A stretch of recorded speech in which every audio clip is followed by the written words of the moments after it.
밤에 주께서 환상 가운데 바울에게 말씀하시되 두려워하지 말며 침묵하지 말고 말하라. 내가 너와 함께 있음에 어떤 사람도 너를 대적하여 해롭게 할 자가 없을 것이니 이는 이 성 중에 내 백성이 많음이라. 1년 6개월을 머물며 그들 가운데서 하나님의 말씀을 가르치니라. 갈리오가 아가야 총독되었을 때 유대인이 일제히 일어나 바울을 대적하여 법정으로 데리고 가서 말하되 이 사람의 율법을 어기면서 하나님을 경외하라고 사람들을 권한다. 바울이 입을 열고자 할 때 갈리오가 유대인들에게 너희 유대인들아, 만일 이것이 무슨 부정한 일이나 불량한 행동이었으면 내가 너희 말을 들어주는 것이 옳거니와, 만일 문제가 언어와 명칭과 너희 법에 관한 것이면 너희가 스스로 처리하라. 나는 이러한 일에 재판장 되기를 원하지 아니하노라. 하고 그들을 법정에서 쫓아내니 모든 사람이 회당장 소스데넨을 잡아 법정 앞에서 때리되 갈리오가 이 일을 상관하지 아니하니라. 오늘 본문에서 바울은 2차 전도 여행 중에 있으며 현재는 고린도에 머물고 있습니다. 이 고린도는 타락의 땅이지만 하나님께서는 죄악이 관영한 그 땅에서도 죄인들을 구원하시기 시작합니다. 그래서 바울에게 환상 중에 나타나셔서 두려워 말고 담대히 복음을 전할 것을 명령하시고 하나님께서 직접 대적하는 자들을 막아주시겠다라고 약속을 주십니다. 바울은 그에 따라서 고린도에서 1년 6개월 정도를 머물면서 복음을 전하고 성도들을 양육합니다. 그런데 바울이 고린도에 있은 지 8개월 정도가 되었을 때 새로운 상황이 펼쳐집니다. 아가야 지방에 새로운 총독으로 갈리오라고 하는 사람이 온 거죠. 유대인들은 이 상황을 교묘하게 이용하려 들었습니다. 총독이 새로 부임하였으니 주민들에게 환심을 사기 위해서 말을 잘 들어줄 거라고 생각을 한 거죠. 그들은 총독이 새로 부임했다는 사실을 이용해서 총독을 자신들의 뜻대로 길들일 뿐 아니라 그것을 통해서 바울의 사역을 봉쇄하려는 시도를 한 것입니다. 유대인들이 바울에 대한 어떤 기소를 하는데 그 내용은 율법을 어기면서 하나님을 경외하라고 사람들을 권한다라는 것입니다. 도대체 이게 어떻게 기소의 사유가 될 수 있을까요? 단 한 줄로 쓰여 있는 이런 기소 내용은 사실 훨씬 더 복잡했을 겁니다. 그들의 기소 내용은 바울이 하나님을 전하는 것이 로마법에 어긋난다라는 것을 주장한 것이죠. 그들은 우선 바울이 불법 종교를 전한다고 주장했습니다.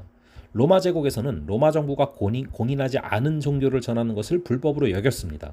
그 당시 유대교는 로마 당국으로부터 공인된 종교였습니다. 그래서 유대인들은 자유롭게 예배할 수 있을 뿐 아니라 로마 시민권자를 제외한 누구에게라도 개종시킬 수 있는 권리를 보장받았습니다. 반면에 기독교는 그 당시에 공인된 종교가 아니죠. 유대인들은 이것을 근거로 바울을 기소하고 있는 것입니다. 즉 로마법을 어기고 있다는 것입니다. 유대인들의 기소에 대해서 바울은 입을 열어서 항변하려고 합니다. 그런데 바울이 입을 열 필요가 없게 됐습니다. 갈리오가 유대인들의 기소를 기각해버렸기 때문이죠. 갈리오가 기소를 기각한 이유는 간단합니다. 법적인 문제가 아니라 이것은 종교적인 문제라 내가 신경 쓸 바 아니라는 것입니다. 로마 총독이 하는 일은 로마 제국의 안정과 질서를 유지하는 것입니다. 그러므로 법적인 문제라면 개입을 해야 되지만 종교적인 문제는 개입할 이유가 전혀 없다라는 것이죠. 이것이 어쩌면 갈리오가 게을러서 또 생각하기가 귀찮아서 그랬을 수도 있죠. 그런데 누군가의 이런 게으름이 훗날 기독교에 아주 유리한 고지를 가져오는 지점이 된다는 것이죠. 그래서 선교 확장에 있어서 유리한 지점을 이루는 것이죠. 합력해서 선을 이루시는 주님이심을 믿으시기 바랍니다. 당연히 유대인들은 갈리오의 이런 판정에 쉽게 수긍할 수가 없었습니다. 재판이 끝나고 바로 해산하면 되는데 그들이 스스로 해산하지 않았음을 통해서 그들이 쉽게 수긍하지 않았다라는 것을 알 수 있죠.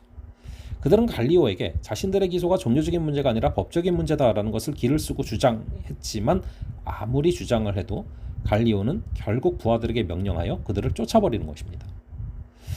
이러한 갈리오의 결정은 차후 기독교 선교에 있어서 매우 중요한 의미를 갖게 됩니다. 총독이 내린 결정은 다른 행정관들이 비슷한 일에 대하여서 판결할 지침이 되기 때문이죠.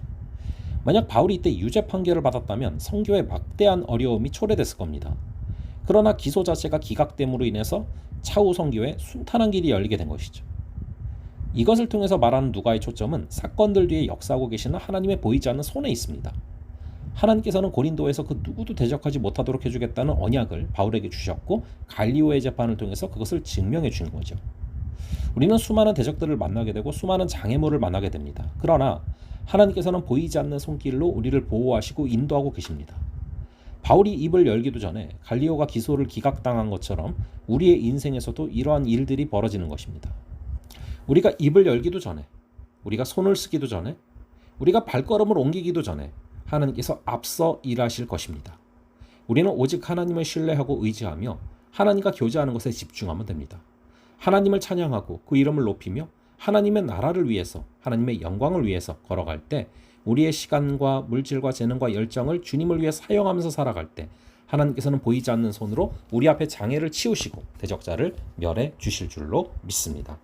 잠시 기도하겠습니다. 아버지 하나님, 보이지 않는 손으로 이 바울을 붙들어 주시고 또 하나님께서 이 왕들의 마음까지도 움직이셔서 하나님의 귀한 역사를 이루어 가심을 바라보게 됩니다. 오늘도 보이지 않는 손이 우리 하나님께서 또 보이지 않는 손으로 우리를 붙들어 주시고 인도하여 주시옵소서. 우리가 손을 쓰기도 전에, 입을 열기도 전에, 우리가 발걸음을 옮기기도 전에 앞서 일하시는 주님을 체험케 되는 그런 하루 되게 하여 주시옵소서. 감사드리고 이 모든 말씀 우리 주 예수 그리스도의 이름으로 기도합니다. 아멘. 그럼 또 다음번에 뵙도록 하겠습니다.